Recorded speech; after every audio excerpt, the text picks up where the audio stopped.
just know. Hello guys, magandang araw. Annyeonghaseyo. Nasa kalagitnaan nga tayo ng biyahe papuntang Pilar, Sorsogon guys kasi pupunta tayo ng Legazpi City with a purpose. So ayan, nasa mall na kami at nakapag big bro fruity naman agad ako. Gustong gusto ko yung iced coffee na bitbit niya guys, kaso hindi pwede kasi may exam ako kinabukasan. At eto na nga yung favorite part ko, hindi talaga pwedeng hindi ako dadaan ng book sale. At yan, for the bayad na nga yung kumari nyo. Thank you po kuya.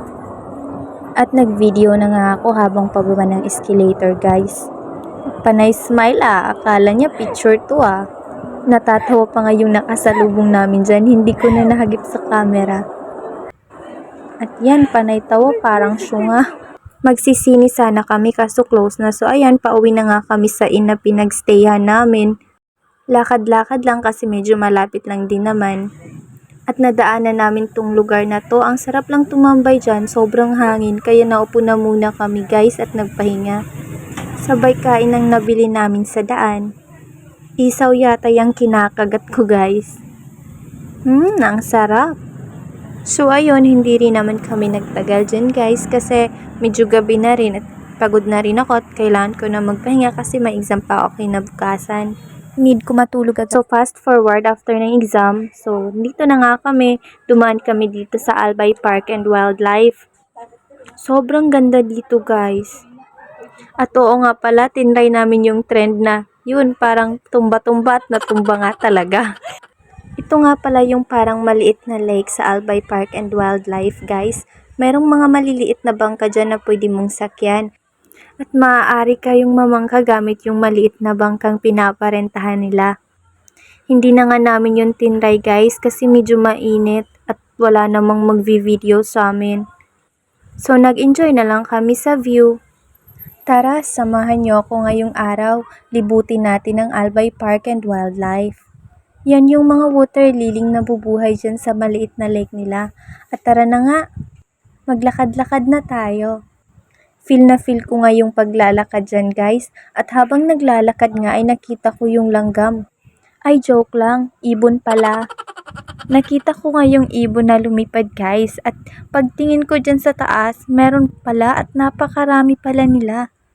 Amazed nga ako dyan Tuwang-tuwa ako kasi hindi ko naman ini-expect na parang hindi sila takot sa mga tao. So ayun nga, umiral na naman yung pagiging unggoy ko at tinawag-tawag ko na naman yung ibon na akala mo talaga na iintindihan ako. Pero guys, promise ang ganda dito. Kung sakaling gusto nyong pumunta ng Albay guys at para makita nyo yung mayon, isabay nyo to sa itinerary nyo kasi hindi talaga kayo lugi dito guys at sulit na sulit talaga yung entrance fee. So ayun nga, binibilang ko yung mga ibon na akala mo tagapagbantay. Panay pa ako turo dyan guys kasi amazed na amazed talaga ako sa kanila. Tara na nga, sa ibang part naman tayo. O diba, ang taray, palakad-lakad din si ating na parang ako. Ay, teka lang guys, tingnan nyo tong isa, teka lang. O diba, sitting pretty na parang modelo si ate girl. Ito namang kamerang to, panibalik sa akin. Balik na nga tayo dito sa nakadikwatrong bird na to. So eto na guys, sinilip-silip ko na si Haring Leon. At katabi niya yung tegre guys. Dahan-dahan na nga akong naglalakad kasi medyo takot din naman ako. Ikaw ba naman, Leon yan? Baka makalabas pa yan dyan, diba? Kaso nung makalapit na ako guys, nakita kong tulog pala yung leon. At alam nyo, medyo matanda na yung leon dyan. Tinry ko ngang dyan guys, baka sakaling magising, kaso pinagalitan ako ng kasama kong mas matakutin pa kaysa sa akin. Grabe naman to si Haring Leon matulog, parang sarap na sarap sa panaginip niya. Maglakad-lakad na nga lang ulit tayo. Sarap sa pakiramdam ng hangin dyan guys, mapapakanta ka talaga ng malamig ang simoy ng hangin. Ay joke lang, pampasko pala yun. I know you told your friend you're not okay, and tell me what's wrong and why you never said you felt that way. And guess you're trying to stay. So, nandito na nga tayo sa area ng mga birds, guys. Ang ganda ng ibon na yan. At yan, para siyang ibong Adarna. Hindi ko na nakuha yung mga names nila kasi nag-enjoy na kasi ako sa panunood. At yan nga pala ang tinatawag na bayawak. Ang laki nun, guys. At nga pala, pasilip-silip lang ako dyan. At tingnan nyo yung musang na yan. Musang na hindi marites, be. Para lang siyang malaking pusa, be. Silipin naman natin tong lizard, guys, na nabubuhay near water. At papunta na nga tayo sa mga sheep, guys. Medyo mabaho pala dito, guys. Mapapakanta ka ng Baba Black Sheep. Kaya I advise you to wear mask. At dito na nga kami sa mga unggoy, guys. At hindi naman maipagkakailang kapatid nyo nga sila. Ay, joke lang. Sinubukan ko nga silang kausapin kaso hindi nga pala nila ako naiintindihan. Hindi ko kasi sila kapatid. At naglakad-lakad na nga kami papunta sa ibon na ito. Nag-iisa lang ito sa dulo, guys. Strong, independent, charis. Oo nga pala, guys, yung mga ibon dito is hindi sila pwedeng bigyan ng pagkain. Baka kasi hindi angkop sa kanila at maaaring magkasakit sila. At yan nga pala yung baboy ramo, guys. Dinaanan lang namin yun at may mga ibon pa dito, guys. Alam nyo naman na siguro kung anong klaseng ibon yan sa laki pa lang ng mata niyan. Ito nga pala ay type of bird din siya. Hindi ko na maalala paano i-pronounce yung name. Basta naalala ko, mas malaki yung babaeng ganyan kaysa sa lalaking ganyan. So, eto na nga, pababa na tayo. Tapos na nating libutin yung sa kabilang side. Yung kabilang side nga pala, guys, is hindi na namin napuntahan kasi hapon na. At kailangan pa naming pumunta ng Daraga Church. So ayan, naglakad-lakad na kami pababa at may nagtanong pa nga sa amin dyan if may mga hayop pa ba daw doon sa kinanggalingan namin.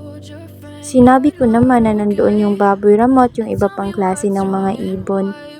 Dito, guys, feel na feel ko na naman yung paglalakad kasi ang ganda lang dyan, guys. Ang ganda ng view, tapos feel na feel ko pa yung hangin. But I've known you too long. It hurts to watch your blue eyes fade to gray as you fade away. Yan namang parang duck na yan is target lock na sana, kaso nung nakita ko parang lumayo eh. Kung makalayo naman to parang wala kaming pinagsamahan dati. Ito na nga lang kakausapin ko. Pero parang mga matatanda na rin tong mga to kasi tingnan nyo, galit agad. At tinalikuran din ako. Hoy, ano bang nangyayari sa inyo? Pero seryoso, guys, parang mga matatanda na nga sila kasi yung buntot nila is parang paubos na. Pero baka ganyan lang talaga yan. Actually, kinakausap ko yan, guys. Sabi ko pakitaan niya ako ng buntot niya kasi hindi ako pinansin kaya malis na lang ako. Ito nga pala yung buwaya dito. Ewan ko kung nakikita nyo. At yan nga pala yung tikling, guys. Ay, joke lang. Ardea purpurea. Basta ganun, Ardea something chucho ang pangalan nun. At naglakad-lakad na nga kami, guys. Sa taas ko na itinutok yung camera kasi mas maganda pa yung mga dahon kaysa sa amin. Nga pala, guys, habang naglalakad ay nadaanan namin itong napakaraming turtle. Dumaan na nga muna kami dyan at sandaling nagmasid-masid. Ang ganda lang talaga ng lugar na to, guys. Tingnan nyo naman, napaka-aesthetic, di ba? Hindi naman kami masyadong nagtagal, guys. Baka kasi mawala bigla yung phone ko. So ayan, dahil pagod na kami, nagpahinga muna kami dyan. At alam nyo ba, guys, late na namin nakita yung map. Yung nadaanan namin ay exit pala yun at ang entrance ay dito pala. Sobrang wow, mali. Pero ayos lang, na-enjoy naman namin.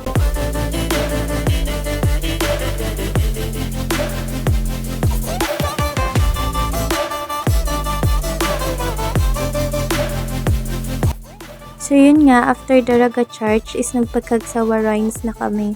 Nagpicture-picture lang kami sandali doon. At ginawa na naman tong tumba-tumba trend na to. Natutuo namang natumba. Hindi nga pala nagpakita si Mayon, guys, kaya umuwi na agad kami. Manunood na lang kami ng sine. At kita nyo naman, isang bucket ng popcorn. Shake, shake, shake. At tingnan nyo naman tong isang to. Nilantakan pa nga yung isang bucket ng popcorn. Parang hindi naman sine ang pinuntan, parang popcorn. So dumaan muna kami dito sa food park bago umuwi sa ina pinagstayan namin. Dito na kami nag-dinner guys kasi malapit lang to sa pinagstayan namin. At yan, pauwi na kami. Tapos na rin pala yung exam ko guys. And guess what? Pasado ang lola nyo. So babalik tayo ulit sa interview. At dahil medyo madugo yung exam namin, tingnan nyo naman, knockdown. Pagod na pagod talaga ako guys sa pamamasyal at syempre sa exam. So eto na nga yung second strike si Kagsawa Rains. Bumalik kami ng Legazpi for an interview. And guess what? Nagpakita na si Mayon. Sabi nga nila kapag daw nagpakita si Mayon pagpunta nyo is pure yung heart nyo.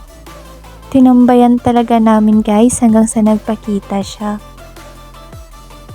At talaga namang magayon talaga. I know you told your friend you're not okay. And tell me what's wrong and why you never said. So ayun nga, ang akala kong simpleng picture-picture lang ay video pala. Hay, maling akala na naman. So kinabukasan nga pala yung interview guys, and pag uwi ko, ayan, pagod na naman. Siguro pinanganak lang ako para matulog sa biyahe. Hahay, ang hirap pala maging Disney princess. At yun lang guys, maraming salamat. Hanggang sa susunod na mga pahina. Thank you for watching.